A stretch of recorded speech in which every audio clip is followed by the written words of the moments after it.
Yo, what it do? It's your boy Lil Trey back with another video, and today y'all can see from the title I'm going to be continuing my series about the top 10 greatest players at each and every single position. I just got done talking about 10 of the greatest point guards, 10 of the greatest shooting guards, and 10 of the greatest small forwards of all time. But today, as y'all can see from the title, I'm going to be talking about 10 of the greatest power forwards of all time. But before I get started with this video, make sure y'all like, subscribe to my channel, hit that bell for notifications. Make sure y'all follow me on Instagram.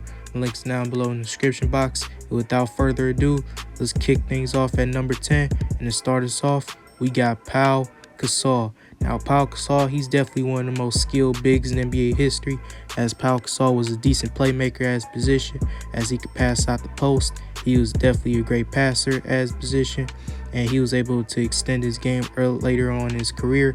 And I remember later on in his career, because I don't think people will give him enough credit, as how he extended his three-point shot, because when he went to the Bulls, that was kind of a big signing. And I know the Bulls really don't get any big-time signings, but Pau Gasol, he was somewhat of a big-time signing, because I remember when Pau Gasol made 2 All-Star appearances. He made an All-NBA team in 2015. He was able to extend his three-point shot. So, yeah, Pau Gasol, he was a decent player with the Bulls. And you couple that in with the All-NBA teams and All-Star selections and the 2 championships that he won with the Los Angeles Lakers back-to-back, I might add, being the second option on those teams and being the backbone and showing up in a lot of big games where Kobe Bryant shot inefficient. I gotta say, man, Pau Gasol, he is worthy of being a top 10 power forward of all time. But coming in at number 9, we got the Big Blue himself, Bob Pettit. Now, when we talk about the players that played in the 50s and the 60s, these are fairly weaker eras, so I'm not going to spend that much time on them. And I obviously didn't watch Bob Pettit back in the days because I wasn't born in the 50s or the 60s, obviously, so I only got to pull up the numbers and the footage. But the moment that he came into the league and the moment that he retired, he was playing at an elite level, because throughout his entire career, he averaged over 20 points a game. He was able to lead the league in scoring at 2 separate occasions, one of those being his sophomore year, and he was able to win the MVP 2 times. But I think the biggest part of his career and the most impressive part of his career is that he was able to lead his team to a championship by beating Bill Russell's Celtics. And I get it, the era was weak and the competition wasn't as great and there was less NBA teams. But if you go to the NBA Finals and beat Bill Russell's Celtics and outplaying Bill Russell, you are worthy of being on this list. I don't care about the competition. Sure, it was weak, but if you go to the NBA Finals and beat Bill Russell and outplay him, you are worthy of being the top 10 power forward of all time. But coming in at number 8, we got Kevin McHale of the Boston Celtics. Now, I'm not going to sound like no Kevin McHale enthusiast, because I don't like the Celtics, obviously. But Kevin McHale, though, he was still a great player. As in the post, he was definitely one of the greatest post scorers of all time, as he could do any move in the post. Post hook shot, pump fakes, he could do it all. He was also a great defender, as he made 6 all-defensive teams, and he made a couple of all-star teams or all-NBA teams, and people thought he was a starter masquerading off the bench, as he was an innovator for the 6th Man of the Year, as he won 2 6th Man of the Year awards. People don't give him enough credit for that. So Kevin McHale, he was definitely one of the greatest bigs in his era, and definitely is one of the greatest power forwards of all time. And you couple that in with the 3 championships that he won with the 80s Celtics, and he was stepping up in a lot of big moments. People forget about that, because he was obviously the 2nd best player on those Celtics dynasties. As in the 1986 playoff run where they won the championship, Kevin McHale averaged 25 points, 9 rebounds on 58% shooting from the field and 79% at the free throw line. So Kevin McHale, he was stepping up big time in that playoff run, and he was the clear-cut 2nd best player. Sure, he wasn't Larry Bird or nothing, but without Kevin McHale, I don't think the Celtics might be that much successful. So Kevin McHale, he is worthy of being a top 10 power forward of all time, and there's no debate about that. But coming in at number 7, this might be a little bit controversial depending on how you view him. I got Anthony Davis. Now, Anthony Davis, he's a real tricky guy on this list, and he's a real head scratcher on this list. I know a lot of people going to be annoyed that Anthony Davis made the list, and they're going to use quote-unquote longevity to defend it. But let's get things clear right fast. For starters, Anthony Davis's peak is one of the greatest peaks of all time. Like, for real.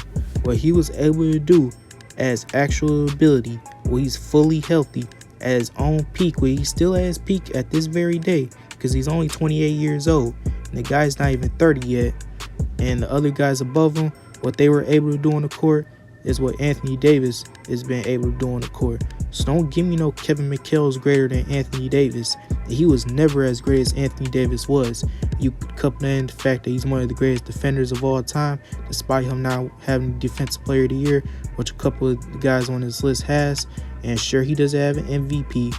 Sure, he doesn't have a Defensive Player of the Year, but he has multiple All-NBA teams and All-Star selections. And like I said, he's one of the greatest defenders. He was able to lead the league in blocks on 3 separate occasions. And he made a couple of all-defensive teams, making 4 of those, I might add. And he also has some of the greatest playoff runs of all time, especially the 2020 Los Angeles Lakers, helping them win the championship. As throughout the entire playoffs, Anthony Davis averaged 28 points on 57% shooting from the field and 38% from 3 and 83% from the free throw line. So I don't want to hear nothing about quote-unquote longevity. And Anthony Davis, he's only 28 years old, and he could climb higher on this list. And if he retires right now, he still has an impressive resume to solidify his spot on this list. So say what you want about longevity, I don't care. Anthony Davis, in my opinion, is a top 10 power forward of all time. But coming in at number 6, we got the round mound of rebound, Charles Barkley. Now, Charles Barkley is easily, and I mean easily, one of the most underrated players of all time. It sure is fun to clown Charles Barkley about his takes and his god-awful predictions. Shaq clowned him for not having any rings. It's fun to do all that, I get it.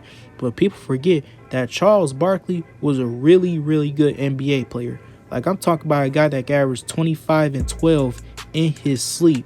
And he was also a great all-around player as well. And sure, he wasn't LeBron type of all-around, but he was still a great all-around player as he was pushing the ball coast to coast. Some bigs weren't doing that back in the days, and Charles Barkley was one of those bigs as he was pushing the ball coast to coast, shooting a layup or throwing down a mean dunk.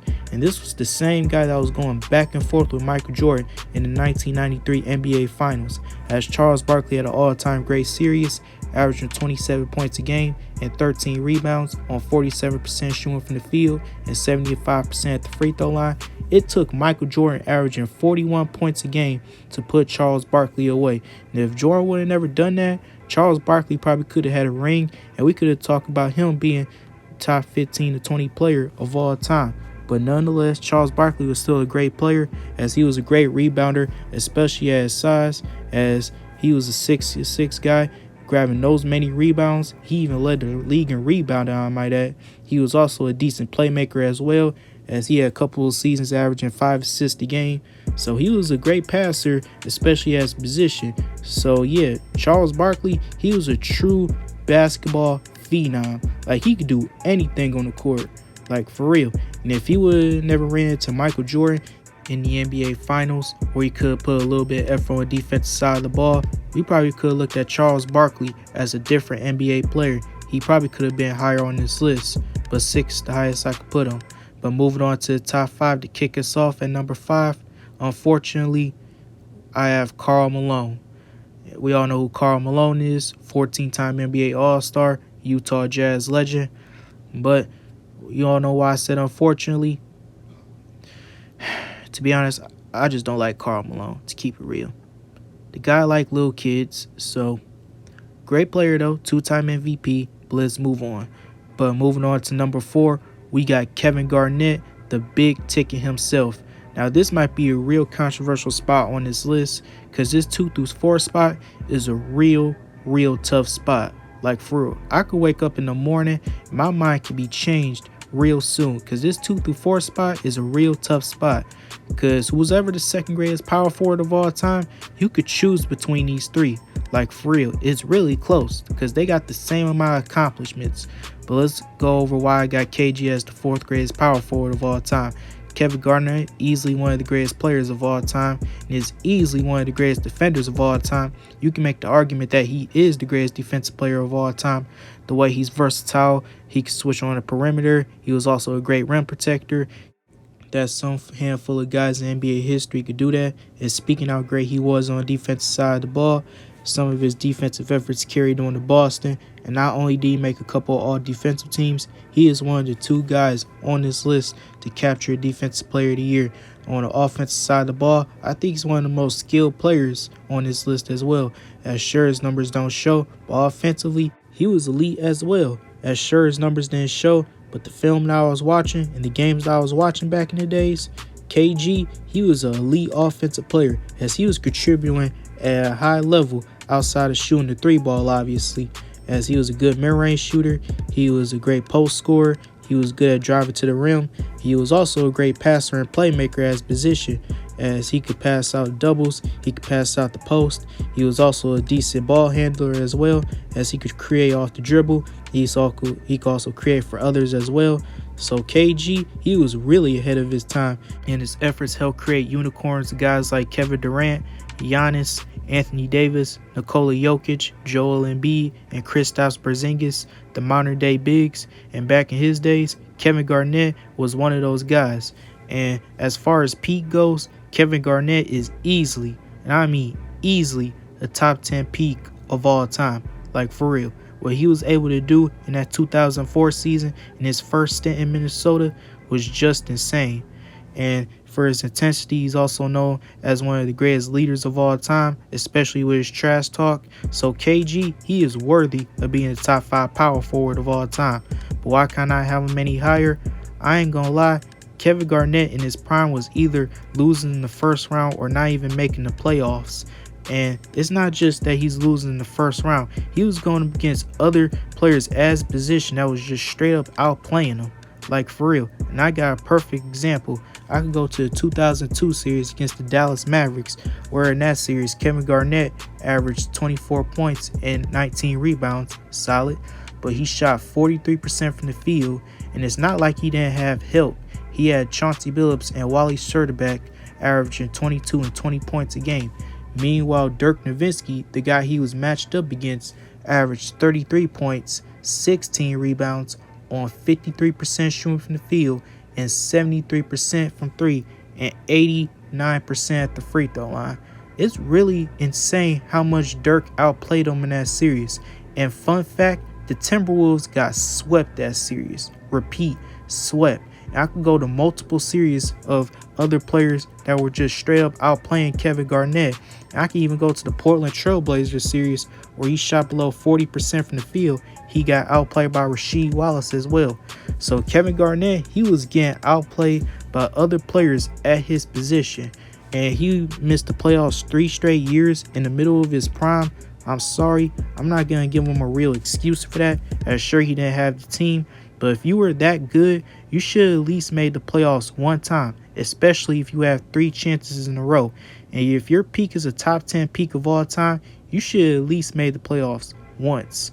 So yeah, I can't really give him an excuse for that. But nonetheless, I'm not here to just shit on KG. He's still an all-time great player. And like I said, if you have him as the second greatest power forward of all time, I really don't have no issue with that. Because that 2-4 spot is a real tough spot. So you could argue that KG is the second greatest power forward of all time. But in my opinion, I think he's the 4th greatest power forward of all time. But coming in at number 3, this might be a little bit controversial. I have Giannis Antetokounmpo. Now, before everybody start throwing up their longevity pitchforks and torches, let's get things clear right fast. Giannis is 27 years old, and he accomplished more than the other guys below him. He has Defensive Player of the Year that a handful of guys on this list don't got. And as a defender, you can make the case that he's the best defender of his generation, with multiple all-defensive teams and making a couple all-NBA teams and all-star teams. And consider the fact that he had an all-time great playoff run, 2 all-time great moments like the block on DeAndre Ayton and the lob from Jrue Holiday. He capped off that playoff run in Game 6 of the NBA Finals with a 50-piece with 14 rebounds and 5 block shots. And not just that, he was making his free throws. Because we all know that the biggest knock on Giannis is his inability to make free throws, which cost him a lot of series in the past. And the fact that he made 17 of his 19 free throws in the closeout game of the NBA Finals, which is nearly 90%, that is the definition of clutch. And you consider the fact that he accomplished all that before even turning 27 years old.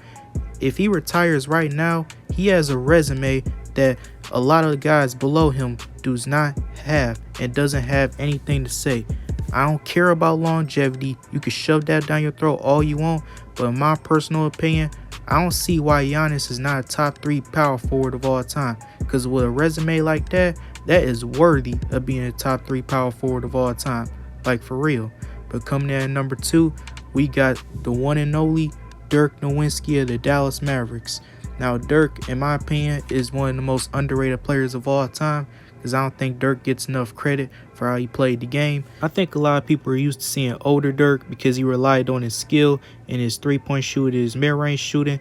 But back in the days, Dirk was kind of that dude, because he was a little bit more athletic than people talk about. Either they weren't alive or they didn't watch enough Dirk film.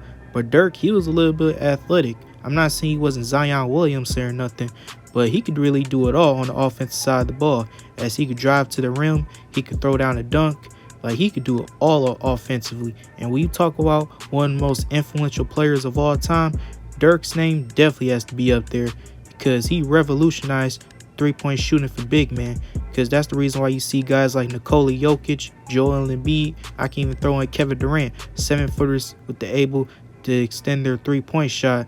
And Dirk, I think he needs to give him a boatload of credit for how he influenced the three-point shooting for big man. He also won a three-point contest. He was definitely one of the best scorers at his time. And at the free throw line, he was cash money, as he had seasons where he shot over 88% at the free throw line, and some seasons 90% at the free throw line, as he had a 50-40-90 season, ironically in his MVP year. So I got to give Dirk credit for that. And we all know what his resume is. He made a couple of All-NBA teams, All-Star selections. He even won an MVP in 2007.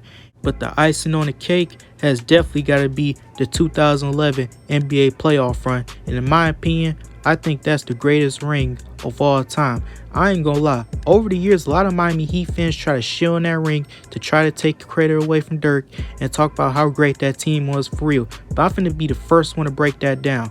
It was Dirk and a bunch of other role players.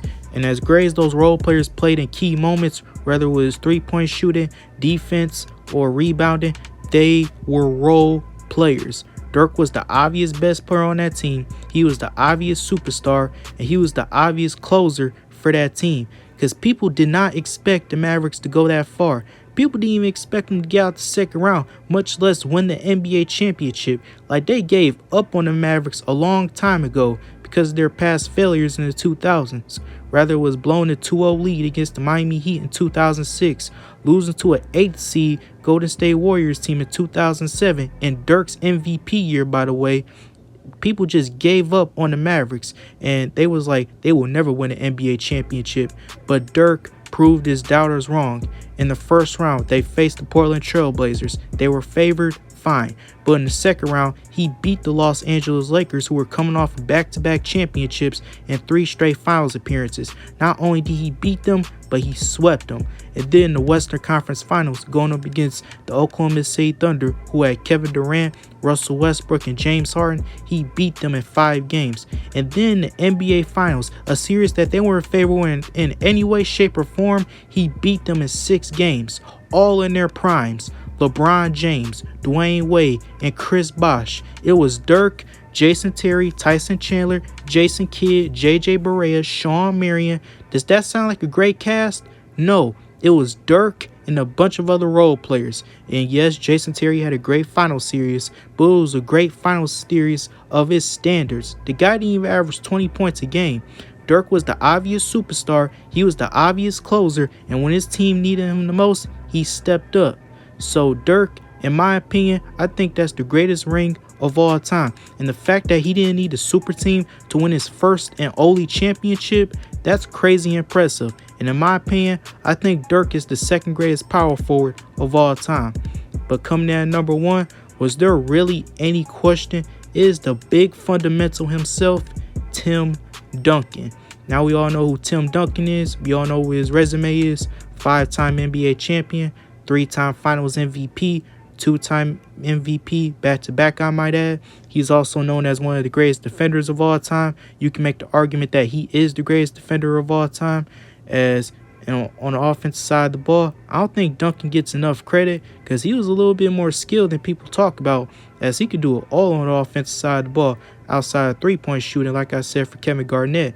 But Tim Duncan, though, he could do it all. He could shoot the mid-range. He was also a decent playmaker. He could do post hooks. Like, he could do it all. That's the reason why they call him the big fundamental. And also, you consider the fact that his longevity is insane, as towards the end of his career, sure, he wasn't the same player, but he made a couple all-defensive teams. He was able to get back to the finals twice, even winning one in 2014. And if it wasn't for Ray Allen's shot, he probably could have been 6-0. But hey, that's reality. And Tim Duncan, without a doubt, is not just number one on this list, but a top 10 player of all time. But that concludes this video. Sorry guys that this list was long, but I gotta get a lot of stuff off my chest and I had to get in my bag. But hit that comment section down below. This your boy Lil Trady signing out. Stay safe and have a blessed day. I'm out. Peace.